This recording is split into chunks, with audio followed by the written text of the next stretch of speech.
disrupted. America that I fought. Weird thing to happen. Hello, one and all. Welcome to this edition of Kitz Corner. I hope you're having a fantastic day so far. So we gotta get to the story because it's been making huge headlines both around Toronto and pretty much across Canada right now because of this surge of anti-Semitic attacks that's apparently happening right now. This envy of destruction and chaos against people of Jewish faith. It's taken over all of Canada in response to the Israel invasion of Gaza and the war that's continuing over there. And of course, the college campuses that are protesting about this. And it has spurred a lot of different investigations. But the more you look into these investigations, the more skeptical the whole thing really is. And this is just another example of this. As being reported, shots fired at an all-girls Jewish elementary school in North York. That's the kind of the upper class borough of Toronto there. And this is apparently a shooting that happened at this school that the Toronto Mayor Olivia Chow responded to, Doug Ford responded to, and made national headlines to the point of saying that there's an epidemic of anti-Semitism. But wait till we get to what this actually all entails. Because like I said, the more you look into this investigation, it's a bit more suspicious than people's first reaction to this. So Toronto police say it's too early to tell if an early morning school shooting outside an all-Jewish elementary school, an all-girls Jewish elementary school in North York, is a hate crime or a terrorist act. Police were called to a school around 9 a.m. Saturday after evidence of gunfire was discovered at the Bias Chawa Mushka School for Girls located in the Dufferin Street and Finch Avenue West area. Investigators say just before 5 a.m., at least two suspects arrived at the school in dark-colored vehicle and opened fire from outside the gate, causing damage to the front of the building. The suspects then returned to their car and fled the scene. So, right off the bat, because when I first heard this story, people were telling me it was such a massacre that, there was victims, there was children's lives at stake. Like, we thought it was another school shooting. We thought it was another catastrophe. But right off the bat, this happened on a Saturday before 5 a.m.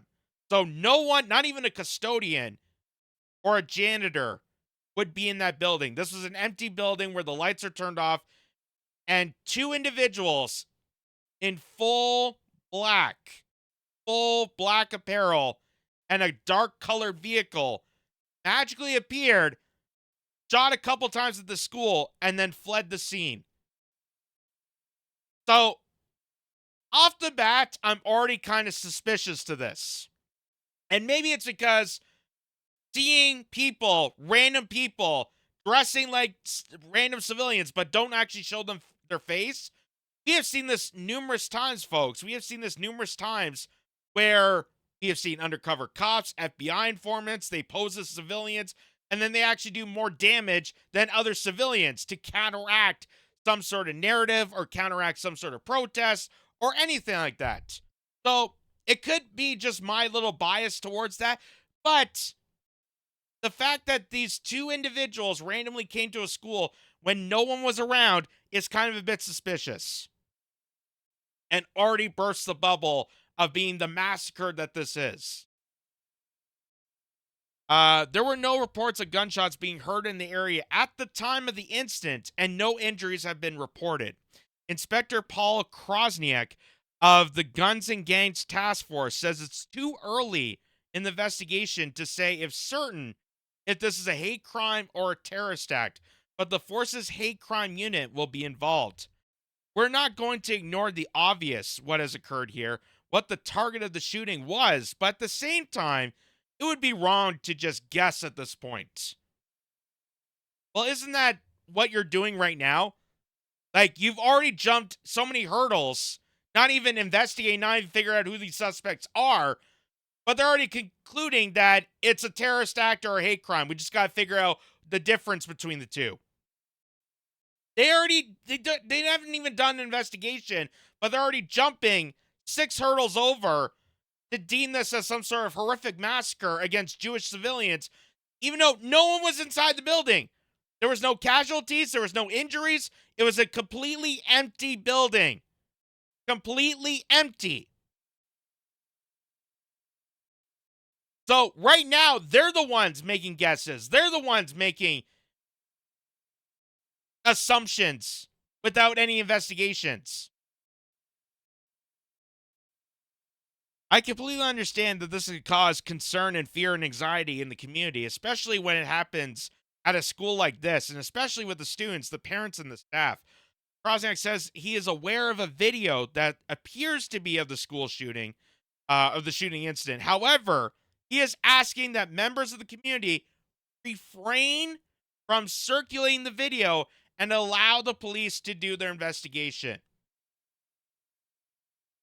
So again, my suspicion is just starting to arise.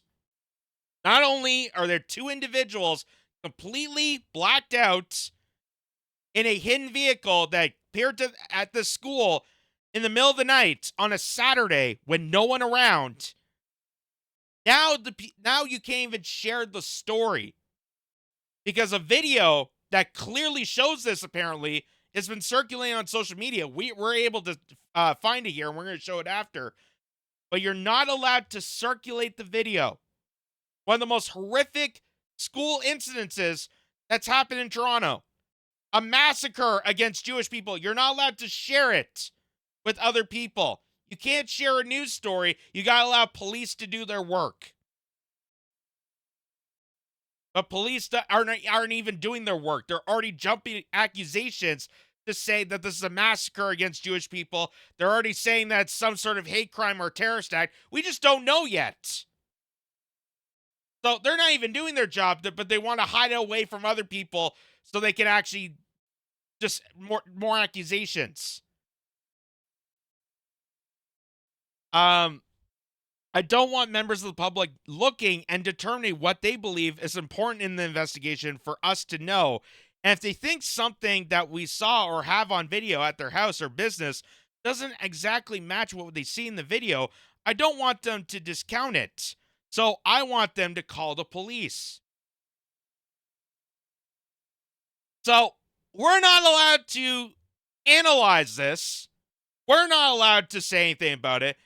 But you're okay to call the police who are not even investigating this, not even looking at the video themselves, and just let them come up with some sort of scheme. Is that, again, your suspicion keeps rising the more you look into these stories.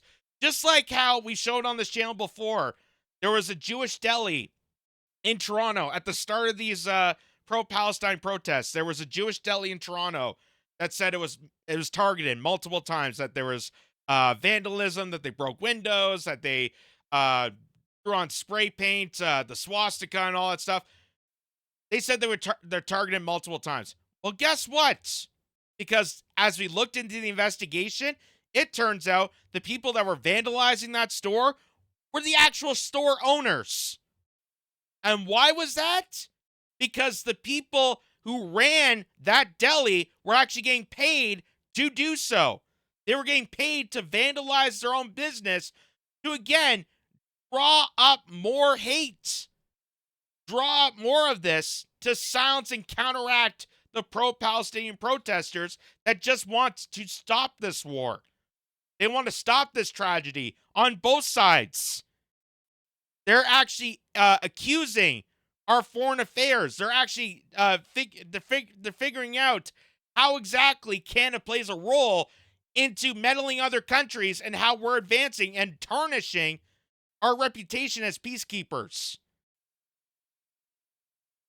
And people are calling that out, and we can't have that. We have to have a lucrative war machine that catastrophically damages humanity. We need something that's going to oppress millions of people, because otherwise we're going to lose control. So what they start paying businesses to vandalize themselves and look like the victims. It seems like we're having another incident of that same situation. Krosniak added there will be an increased police presence in the community as they investigate the incident, as well as other schools and synagogues.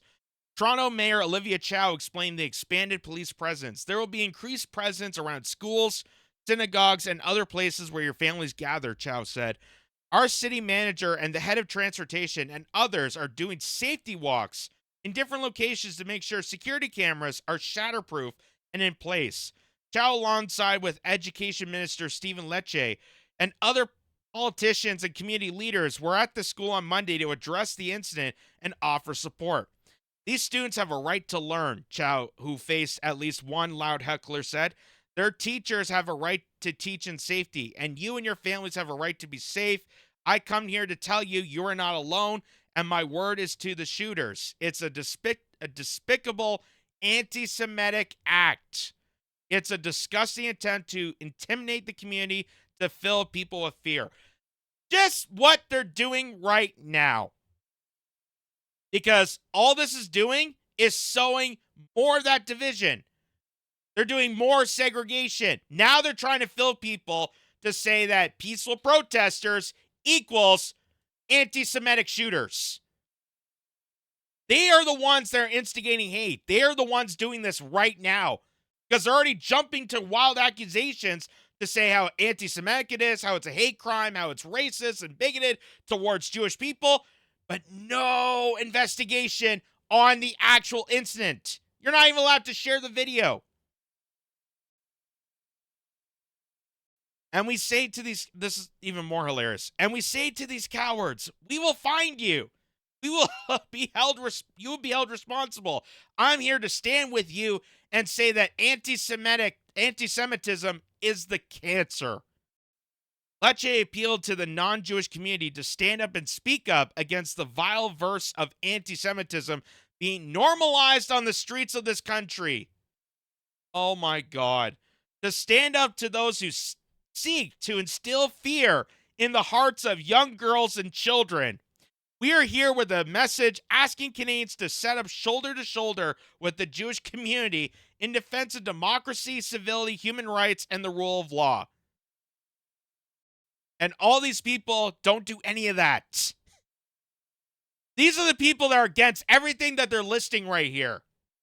These are the people that are insisting fear into the general population to dismantle and discredit people that actually want peace, people that actually want civility, people that want just human rights and decency for every living person on this planet.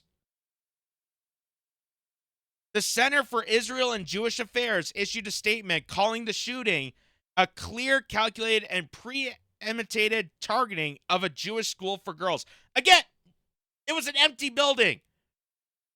It was an empty building.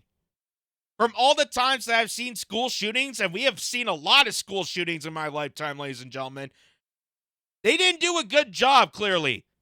They went in the middle of the night on a Saturday where no one was going to be in that building. Why would they choose a time like that?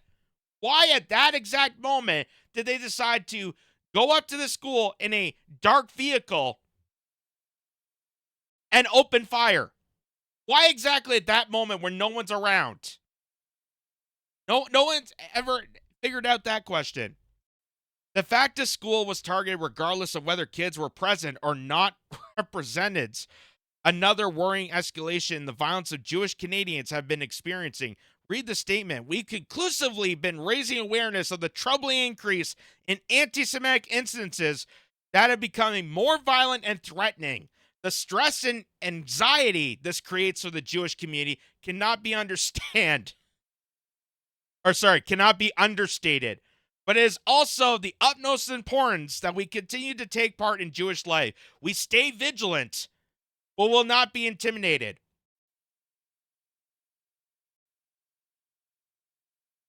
Michael Levitt, CEO of Friends of Simon Wiesenthal Center, described the shooting as a shocking escalation of violence directed at Jewish children and called on political leaders to take strong action to curb hatred targeting Canada's Jewish community. Again, there was no one in the building. I don't know who they were targeting, but if they were targeting people, you went at the worst time imaginable. Ontario Premier Doug Ford called it a gross display of anti-Semitism and asked everyone with information to contact police. It's beyond belief that anyone could be this hateful.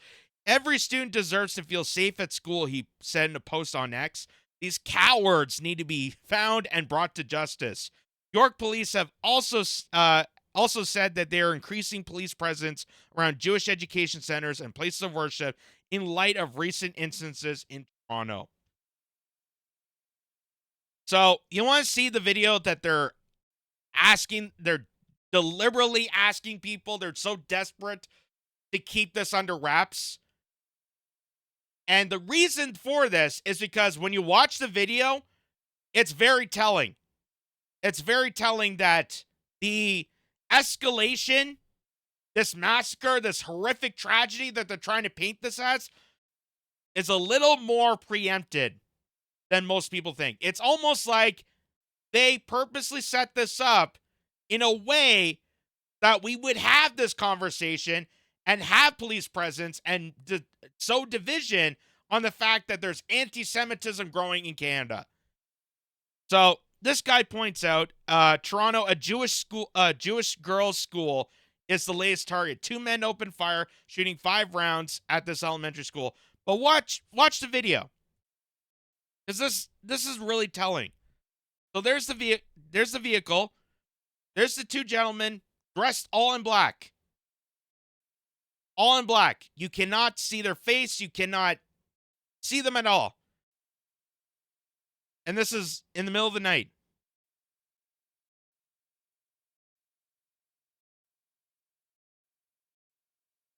And then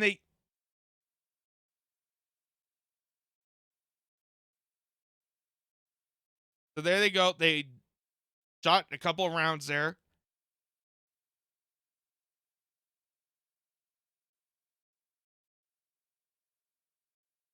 Like, again, if this is a targeted attack, I don't understand this.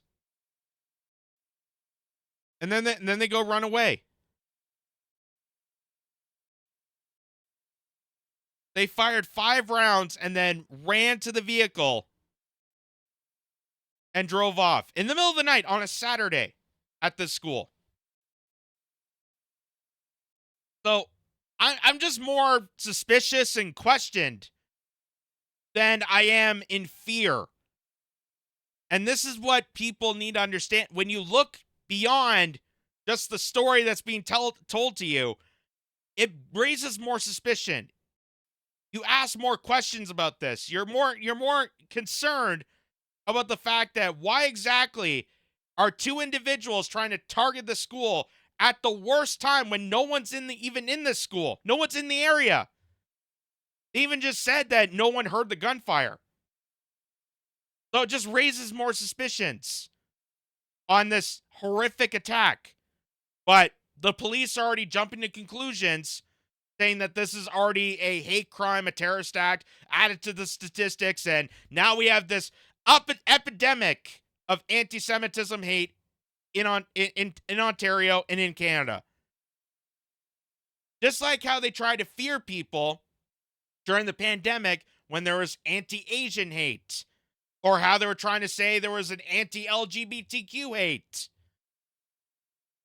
It just all seems way too suspicious to the fact that specifically these 2 individuals went to the school in the middle of the night, shot a couple rounds, drove off, and they're already jumping to conclusions without actually even doing an investigation.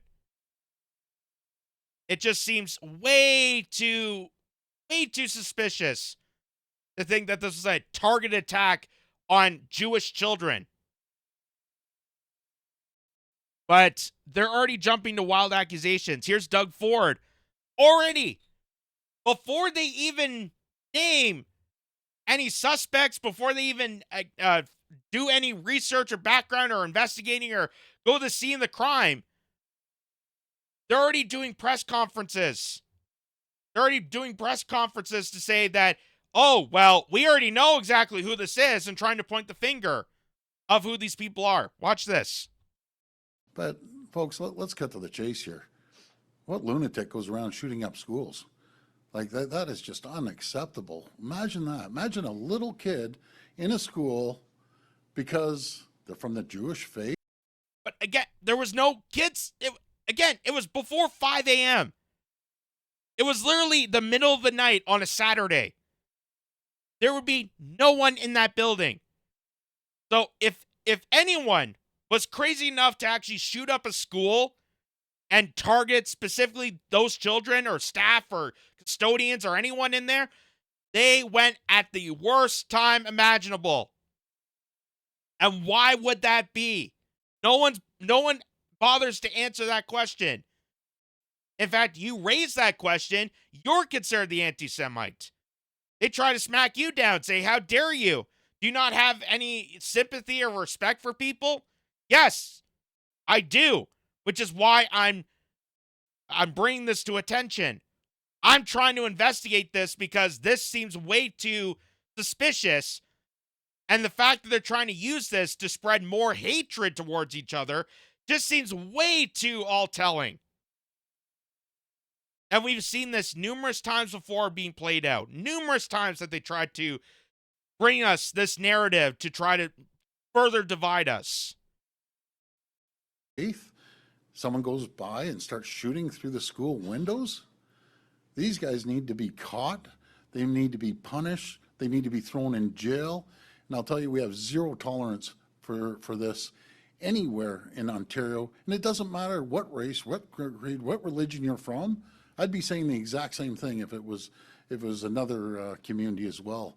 But enough is enough. You're bringing your problems from everywhere else in the world. You're bringing it to Ontario, and you're going after other Canadians, as the Prime Minister said. Unacceptable. I got an idea. Before you plan on moving to Canada, don't come to Canada if you're going to start terrorizing neighborhoods. So, they haven't even done any investigation. They're telling people not to show that video that we just saw there that exposed these two shooting the school.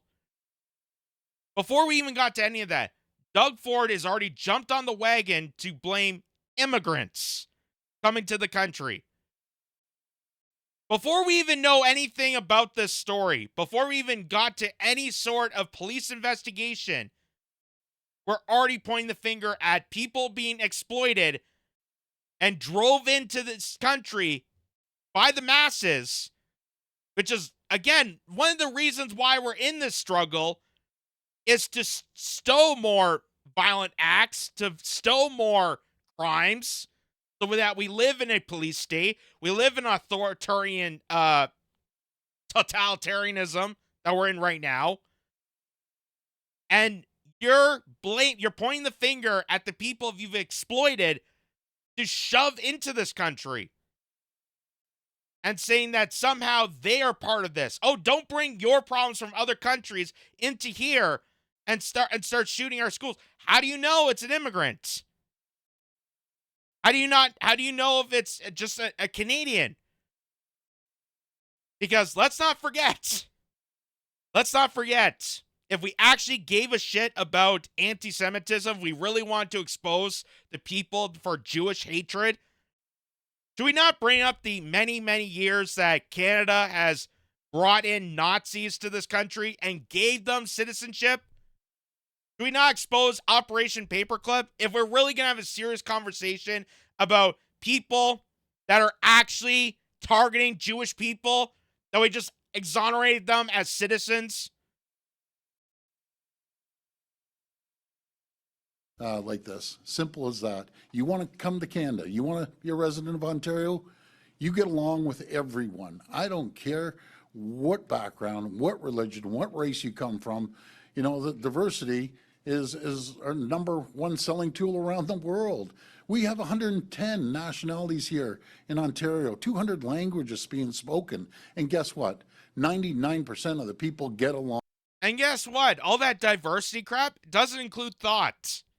Isn't that interesting? It's okay if you come from different backgrounds and credences and religion, But God forbid, if someone has a different opinion than the rest of the narrative, you're an extremist. You're the terrorist. You're the people we're supposed to be angry at and send the police after you. That's what we saw during the Freedom Convoy. That's what we're seeing now with the college campus protests, because now we're seeing police presences all across these universities and college campuses across North America and around the world to crack the heads of students. Students who are finally seeing how the sausage is being made. All those wars that were playing out, that were trying to defend the country, now you're finally being exposed to what that all means. That the military-industrial complex and these credence, these blood-curdling, narcissistic idiots that run the country are using you like pawns, where you're being exploited to advance warfare, to kill and massacre each other for their benefit. That military contractors can get a stock increase, so that people at BlackRock can profit off the death and disparity of obliterating another country. Now people are finally waking up to that, and they're calling it out, and they can't have that. They can't have diversity of thought. So, no, Mr. Ford, my friend, diversity, I guess, is not our strong suit here in Canada, because we're not allowed to think differently. We're not allowed to actually have opinions of our own, because we already seen how Canada and Ontario and other provinces react when people think outside the box. When people actually discuss their ideas out in the open and realize that we're all very similar. We're kind of actually all similar. And the more similar and more united we become, the more of a threat we are to people like him. And Justin Trudeau is in the back there. So, this is definitely a eye-opening case, ladies and gentlemen. The fact that they're trying to scare us once again with the rise of anti-Semitism. But, again, when you look into the stories, when you look into how they're investigating it, when you look into all the conspiracy that they're trying to peddle us with, because right now, this is actually a conspiracy. They're trying to jump the bandwagon. They're trying to jump many hurdles to say this is automatically a hate crime and a terrorist act, and people were targeted in this horrific event. But as you saw there in the video, as you saw in the internal investigation, these two individuals that were completely blacked out in clothing, masked up, so you couldn't even know who these people were, went to a school in a dark vehicle, shot 5 times, and then ran away with no one inside. No one was around to see it. People in the neighborhood didn't hear the gunshots. So this just raises way more suspicions on this horrific event. But people like Doug Ford and Olivia Chow and Justin Trudeau and all these other people that are deeply, deeply corrupted into the game of Israel, the game of peddling this conspiracy to, again, sow more division into this country, are capitalizing off this. Because now, look at this. Now we got more police presence in our streets. Because, you know, good for us to be a police state. It's a healthy democracy when you can't even go to a church or a school or anywhere now without armed guards. And the fact that they're not informing people about this, the fact that they're hiding general information from the public, they're not allowing people to witness the video and share to people and just and try to figure this out for themselves, it's just absolutely way more suspicious. And again, I've seen this played out numerous times. You've seen this on the channel before. We've seen this numerous times in other stories where they use people, disguise them as civilians, to exploit these horrific events, to then point the finger at the people that were not involved in any of this. And right now they're trying to demonize immigrants, but they're also trying to demonize the pro-Palestinian protesters because they want them silenced out. Why? Because they're a threat to our foreign affairs industry. College kids thinking outside the box, realizing how the sausage is made, folks, are a threat to the national foreign affairs apparatus that's causing warfare around the world. That's really what it comes down to. So that's why they have to make these little scenarios happen to put fear into your minds. And you're not allowed to ask questions. You're not allowed to explain this any further. I can't even get any more information on this because they don't want people to know exactly what happened in this predicament. But they just want you to believe that this is a hate crime, again, to further divide us for their own political measures.